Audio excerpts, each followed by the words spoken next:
मी मंदिरामध्ये होतो. तर काही ज्वलंत प्रश्न मला विचारले गेले आणि त्या ज्वलंत प्रश्नाचं उत्तर म्हटलं आज द्यावं.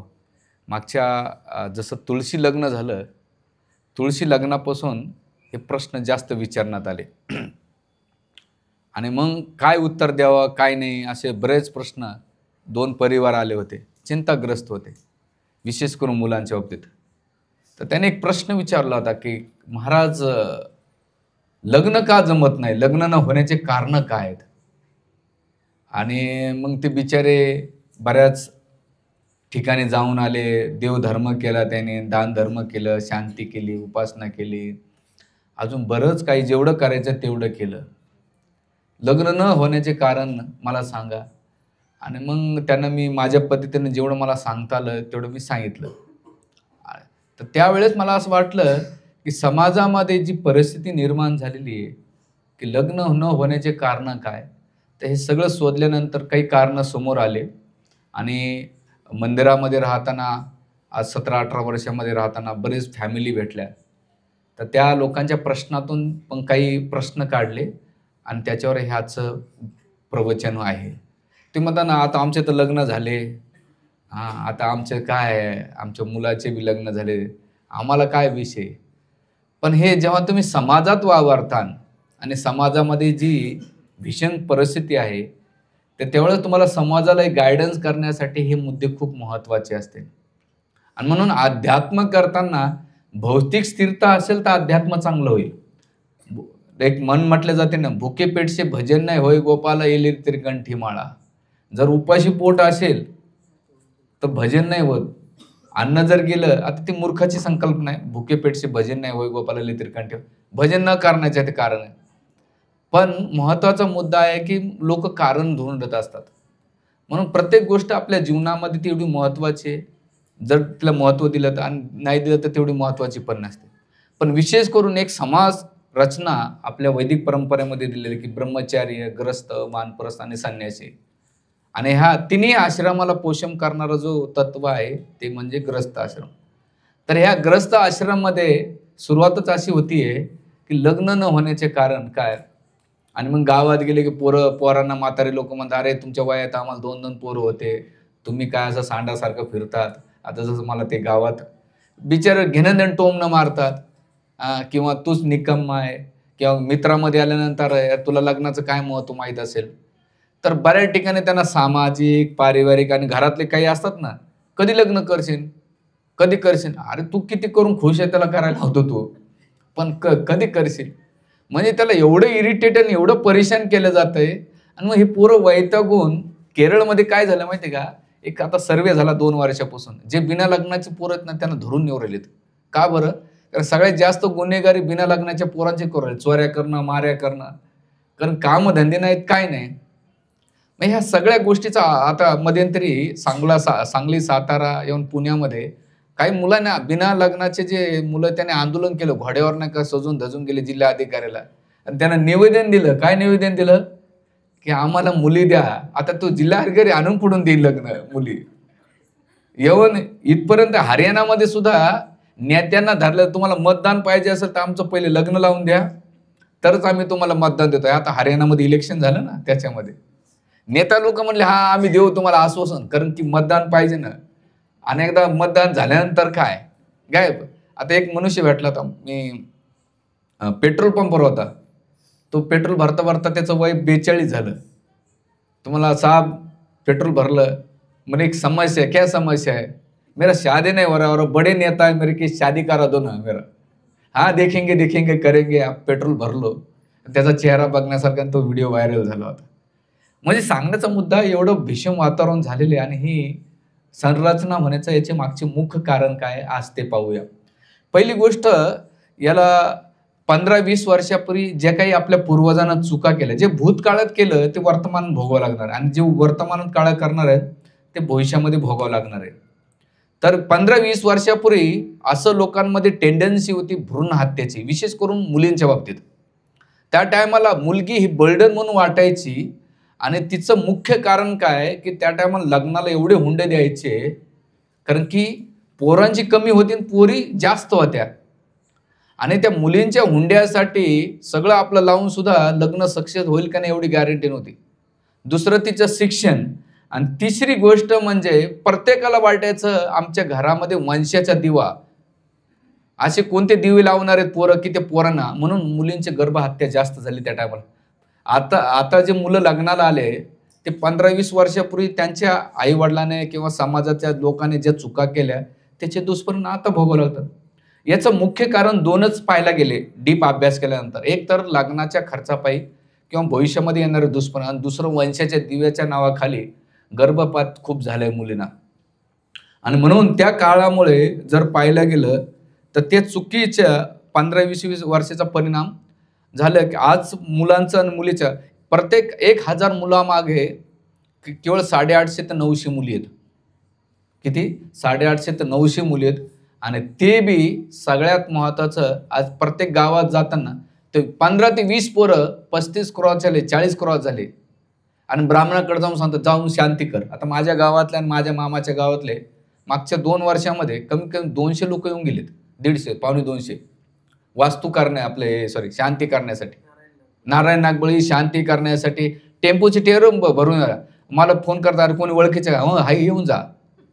आणि तो ब्राह्मण बी खुश, प्रभूजी तुम्ही कधी नाशे आले त्र्यंबकेश्वरला तर तुमचं दर्शन करवतो का? एवढे कस्टमर त्याला भेटतात. म्हणजे सांगायचं काय झालं इथं की हे झालेले. दुसरं कारण, हे तर पहिलं कारण. दुसरं, अपेक्षा खूप वाढलेल्या आहेत मुलींच्या आणि मुलांच्या बी. एवढ्या भयंकर अपेक्षा वाढलेल्या आहेत. तुम्हाला विश्वास आहे ना, 2 वर्षापूर्वी एक चांदवडचं मायलेकी आल्या होत्या. मुलगी MTech MBA झाली होती. झाल्यानंतर आले, अशी कधी येत नव्हते, कधी मध्ये आता मंदिरात दर्शनाला जास्त गर्दी वाढ लागले. तर मला बी नवल झालं की बा ह्या फॅमिलीला मी खूप टाईम द्यायचं. पण आजकाल मायलेकीचं खूपच रविवारी बुधवारी म्हणले प्रभूजी एक दिवस तुम्हाला भेटायचं. म्हणलं या भेटा. म्हणले प्रभूजी काम आहे तुमच्याकडे, कारण तुम्ही ग्रस्त भक्तामध्ये प्रचार करता. म्हणलं हो माताजी. आपल्या आता नाव घेत नाही त्यांचं, कारण ते करा तेच प्रवचन पण ऐकतच असतं माझे. म्हटलं प्रभूजी माझ्या मुलीचा एक मुलीसाठी मुलगा बघा ना, धार्मिक पाहिजे. मला अच्छा, दिसायला सुंदर पाहिजे, त्याचा पगार कमीत कमी 50-60 हजाराच्या पुढे असेल तर खूपच चांगलं, त्याला एक 4 व्हीलर पाहिजे, 3 BHKचं घर आहे. बाकी काय आमची जास्त अपेक्षा नाही, काही एवढी अपेक्षा नाही. मग म्हटलं ठीक आहे. म्हणलं काय ग ताई तुला काय अपेक्षा आहे? म्हणे प्रभूजी माझी काही जास्त अपेक्षा नाही. त्यानं मला समजून घेतलं पाहिजे, त्यानं ॲडजस्ट केलं पाहिजे, कॉम्प्रोमाइज केलं पाहिजे. आणि सगळ्यात ती वाक्य म्हटली, घरात डस्टबिन किंवा भांगार नको.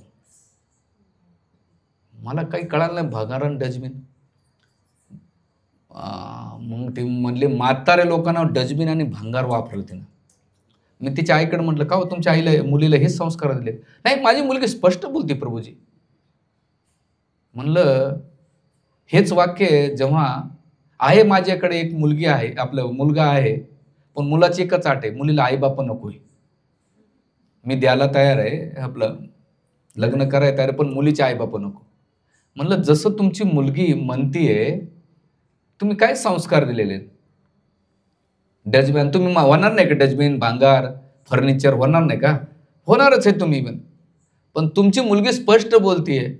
आणि मग मी त्याला दुसरा प्रश्न विचारला, म्हणलं काय ग लग्न झाल्यानंतर फर्स्ट प्रायोरिटी काय असेल? माझं करिअर आणि मी आणि माझा नवरा, बाकी मला काही घेणे देणे नाही. सासू सासरे असावे पण फोटोपुरते असावे. हे मी काही हवेत गोळ्या मारत नाही, मंदिरातल्या घटना येतात, येऊन बोलतात. म्हणजे आपण कोणता समाजन चालू, अपेक्षा काय ठेवतात लोक. आणि तुम्ही विचार करता लग्न होत नाही, लग्न का?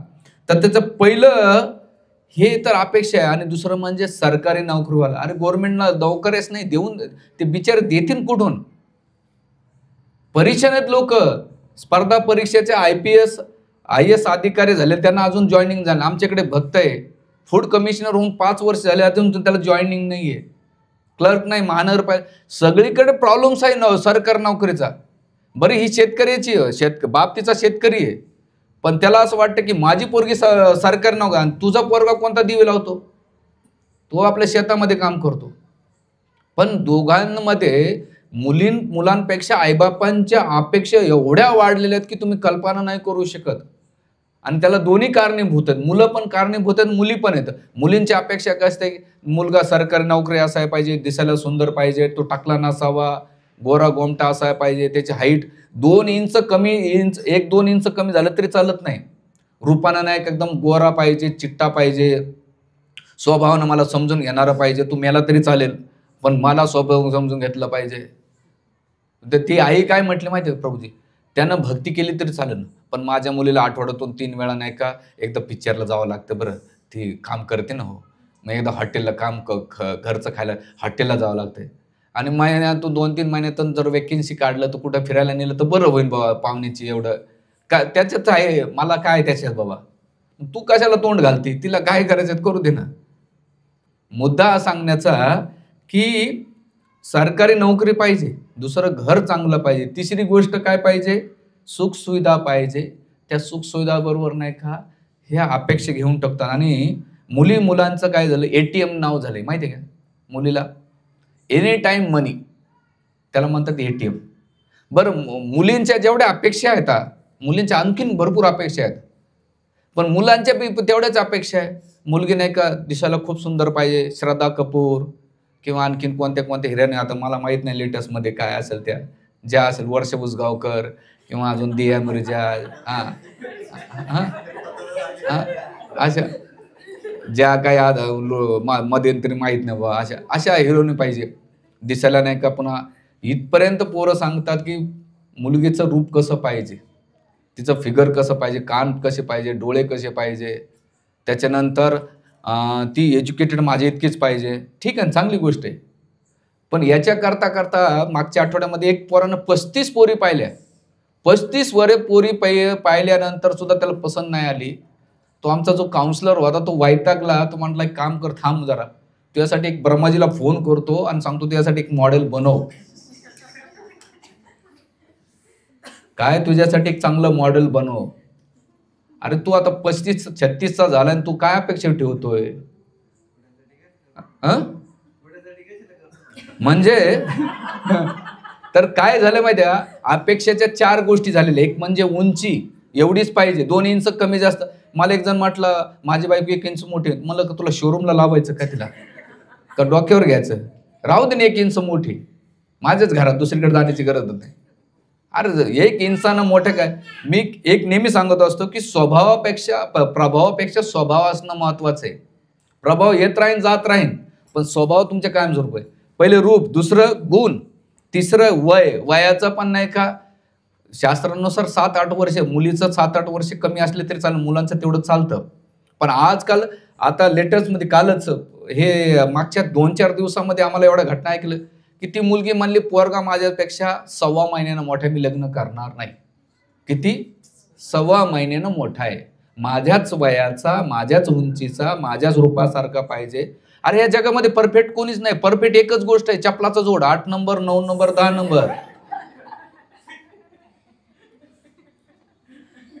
त्याच्यात हाईट अशी, तो पोरगा म्हणलं लय जाडी आहे. म्हणलं तू आज जाडी बघतोयस, उद्या लग्न झाल्यानंतर काय ती बारीक राहणार आहे? ती जाडी होणारच आहे, तू पण जाड होणार आहे.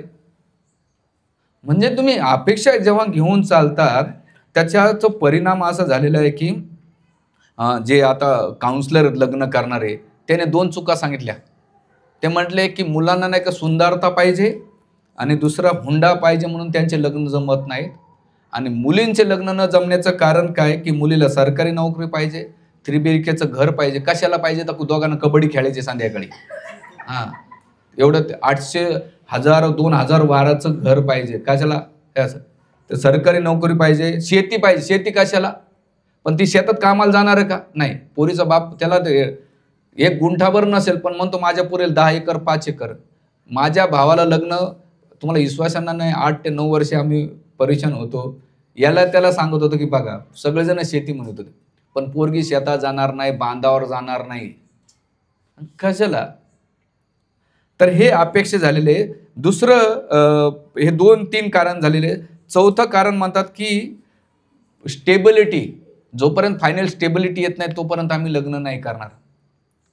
आणि सिक्युरिटी म्हणजे की फ्युचरमध्ये याच्याकडे बँक बॅलन्स किती आहे याच्यावर सुद्धा लग्न पहिले विचारलं जातं, बाबा तुझं किती आहे, काय प्रॉपर्टी आहे.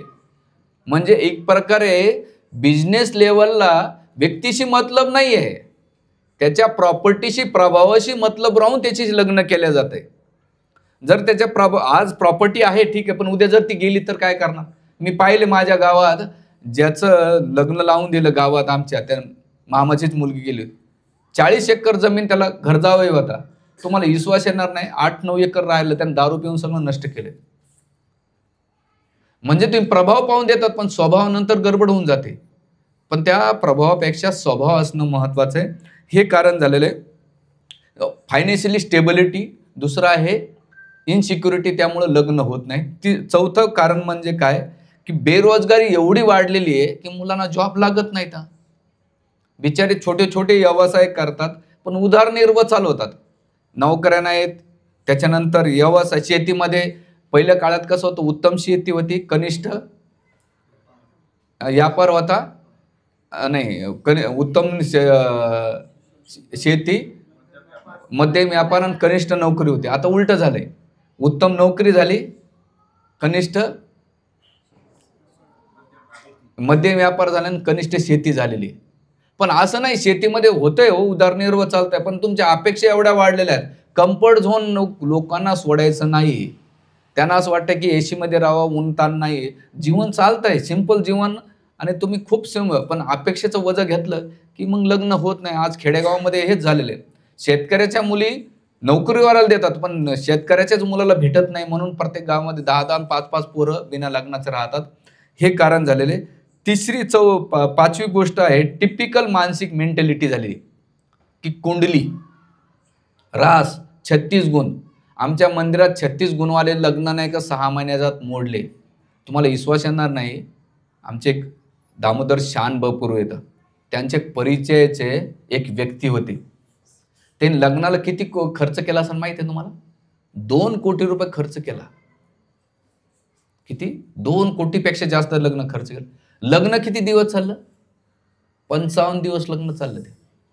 कारण त्या मुलीचं अफेअर दुसरीकडे होतं आणि तिनं पहिल्या दिवसापासून त्या नवऱ्याला काही जवळ येऊ दिलं नाही आणि त्या घरातले काही देणं नव्हतं.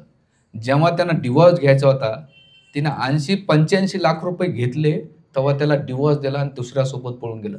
याची प्रॉपर्टी कमी कमी 1300 ते 1400 कोटीची होती आणि तो पगार कमविणारा किती होता? 60-70 लाखाची प्रॉपर्टी असेल त्याची. एवढ्या मोठ्या लात मारून त्या याच्यासोबत गेलेले आहेत. म्हणजे इथे काय झालेलं आहे की आपण जास्त तिथे काय बघतोय, तर मुद्दा जरा डायव्हर्ट होत चाललेला आहे. पण आजकाल लग्न म्हणण्याचं आणखीन एक काय, कुंडली रास, त्याच्यानंतर शांती, याज्ञी, होम, 36 गुण. अरे नाही बाबा, तिथे ते एक आहे, कुंडलीचं शास्त्र आहे, त्याला 60-40 करायचं असतं. किती? 60-40.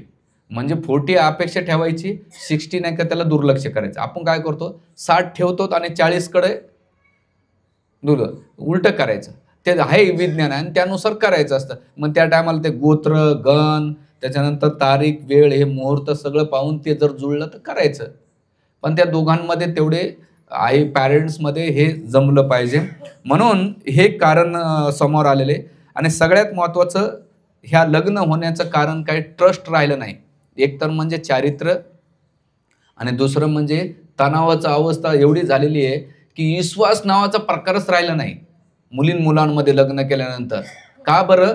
तर याचं महत्त्वाचं कारण काय, की त्यासाठी लोक लिव्हिंग रिलेशनमध्ये राहावं लागलेत. लिव्हिंग रिलेशन म्हणजे काय? बिन फेरे हम तेरे. काय? बिन फेरे हम तेरे. आणि त्याचा दुष्परिणाम काय झाला, की केवळ भोग आणि त्याग आहे. म्हणजे यूज अँड थ्रो. जसं आपण प्लास्टिक यूज करून फेकून देतो, पेपर यूज अँड थ्रो करून देतो, तसंच ह्या वस्तू फेकण्यामध्ये जी मेंटॅलिटी आलेली आहे ती रिलेशनमध्ये सुद्धा येऊ राहिलेली आहे, यूज अँड थ्रो. मला एक जण पोरगा म्हटला, प्रभूजी दूध मिळतं तर गाय सांभाळणे की क्या जरूरत आहे. मला त्याचा अर्थ नंतर कळाला. तुम्हाला कळाला का? जाऊ द्या, समजून घ्या तुम्ही. प्रभूजी दूध मिळता है तो गाय सांभाळणे की क्या जरूरत आहे. हे लिव्हिंग रिलेशनमध्ये. आणि मुलं ह्याच गोष्टीमुळं लग्न जमत नाही. आणि त्याचं कारण काय, की खूप वर्ष लेट केलं, 30, 32, 35 झाले की त्या टायमाला लग्न कोणी करत नाही. कारण की दोघांना ट्रस्ट वरत नाही, कारण त्यांनी ते जीवन भोगलेलं असतं आणि आता येणाऱ्या पार्टनरवर विश्वास नसतो, त्याचा पण नसतो, कारण सगळ्यांनी इकडं तिकडं आपले आपले उच्चापती करून ठेवलेले असतात. त्यामुळे हे सुद्धा लग्न होत नाही. म्हणून सांगण्याचं तात्पर्य असं आहे की लग्न हे शारीरिक स्तरावर नसतं, तर हे केवळ विश्वासावर आणि आपल्या संबंधावर, प्रेमावर आधारित लग्न जमतात. म्हणून लग्नामध्ये प्रभाव तर बघितला पाहिजे, पण प्रभावावर स्वभाव पाहिला पाहिजे. तुम्ही दोन्ही आणि कुठे लग्न जुळण्याचं सगळ्यात चांगलं सोल्युशनमध्ये कुठं तुम्हाला कॉम्प्रोमाइज करता आलं पाहिजे आणि कुठं ॲडजस्टमेंट करता आले तर ते संबंध, ते लग्न जुळल्या जातात. मग कधी कधी कॉम्प्रोमाइज कुठं करायचं की रूपामध्ये, गुणामध्ये, ज्ञानामध्ये, धनामध्ये थोडं कॉम्प्रोमाइज चला. आज अँड अप डाऊन्स होत राहते. लग्नाच्या पहिले भरपूर असतं, लग्नानंतर ते कमी होतं. पण कदाचित त्याच्यामध्ये सगळ्यात मोठं याचा अर्थ तो नाही की तो निर्व्यसनी. आजकाल ते पोरांचे पण चुका भरपूर आहेत. एक तर ते व्यसनी असतात, दुसरं रिकामटेकडे असतात, दुसरं चारित्र्यहीन असतात. मग त्याचे लग्न कसं का होऊ शकतं? होणार नाही ना.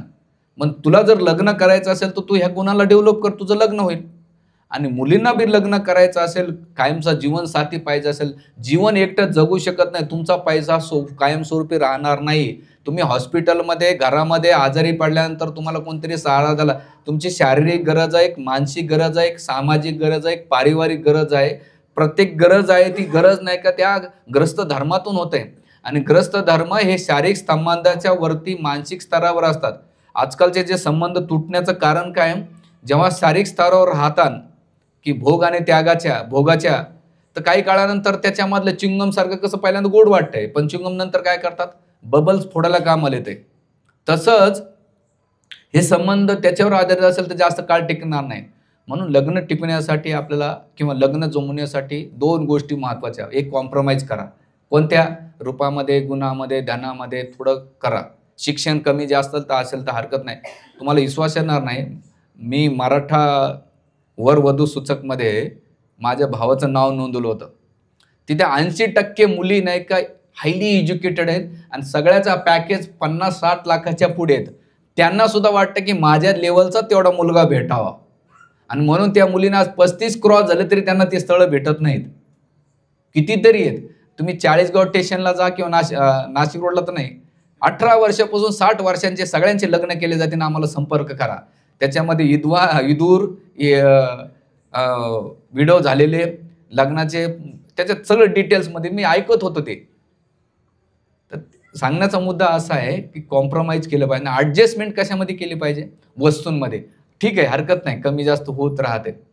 आणि हे जर तुम्ही कॉम्प्रोमाइज आणि ॲडजस्टमेंट करीत राहिले देशकाळ पात्रानुसार, तर भविष्यामध्ये ते लग्न जमून जातात आणि ते सक्सेसफुली होतात. तर त्यासाठी हे काही कारणं जाणण्यात आले आणि म्हणून आपण आपलं ॲनालाइज करायचं. मुलींना पण मुलांना पण. वस्तू येत जात राहतील, पण आपल्याला कायमस्वरूपी जीवनसाथी टिकून आपण एक चांगलं जीवन जगलं पाहिजे, समाजाला एक चांगलं योगदान दिलं पाहिजे. आणि ज्या चुका आपल्या पूर्वजांनी केलेल्या त्या चुका आपण न करता भविष्याला एक चांगलं आपला जो स्वतःचा इंद्रिय तृप्तीचा केंद्रबिंदू राहीन, तर जास्त दिवस ते तू सुख समाधान नाही भेटणार. पण तुम्ही चांगल्या दृष्टिकोन, पारिवारिक लेवलला, धार्मिक लेवलला, सामाजिक लेवलला जास्त विचार करून हे निर्णय घेतान, ते एक चांगलं हेल्दी जीवन जगून तुम्ही खूप चांगलं काही आपल्या जीवनात सुख, समाधान, शांती प्राप्त करू शकतात. म्हणून तुम्ही सगळ्यांना ह्या गोष्टीचा प्रचार प्रसार करा आणि त्यांना सांगा ह्या गोष्टीचा. हरे कृष्णा.